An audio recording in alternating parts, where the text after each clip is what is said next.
I grew up on British military bases. I was born in Berlin, so obviously it's been a feature of my life. And then actually when I was at school, I went rather off the army, and then managed to, when I went to university, join the OTC and decided that actually I was be keen to give it a go after I left university, and the obvious choice was the sort of family regiment. So I mean, I didn't think of really joining anyone else because the connections were there, and actually it was something that I remember growing up as being a sort of happy place and a sort of good regimental tradition with lots of sort of friends of Dad still sort of about or serving. And there was actually people in the battalion when I first joined that had been with Dad.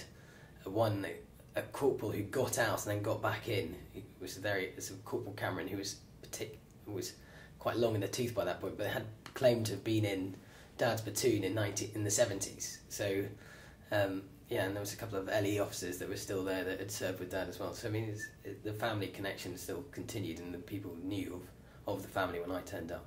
I think that one of the main reasons why people who come from army families, many of them end up in the army themselves, is not because anybody makes them. I certainly never encouraged any of my 3 boys to join I did encourage them to join the Officers Training Corps because I think that was valuable, whatever you're going to do. So that I'm wearing here, which was the same unit that Freddie was in and became an officer for the first time. So I did encourage them to join the Officers Training Corps, but his 2 brothers haven't gone on to do the army. And as far as my own life is concerned, my own decision, I had wanted to be in the army, and I had one brother who joined as well. But I think that the fundamental thing is that if you come from an army family, it's something that you automatically consider. Whether you then decide to do it or not is entirely up to you.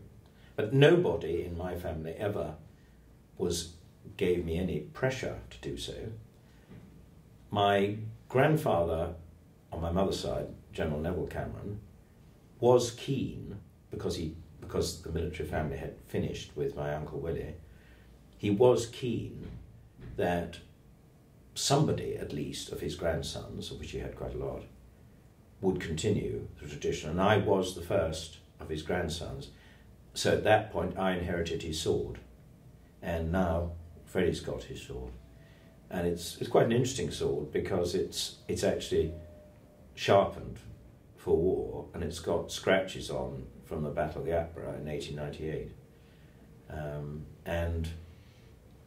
I carried the sword on the presentation of New Colours, and you presumably wore it as well, did you? Yeah. In the last presentation of New Colours by Duke of Edinburgh. I wouldn't mind if my grandchildren, if I ever get any, joined the army, but I would always take exactly the same view as I have about my own sons, is that if they wanted to do it, I would be very supportive, encouraging, but I wouldn't ever want to push anybody. I've seen the results of people being pushed into the army, and I think it's always ends in disaster.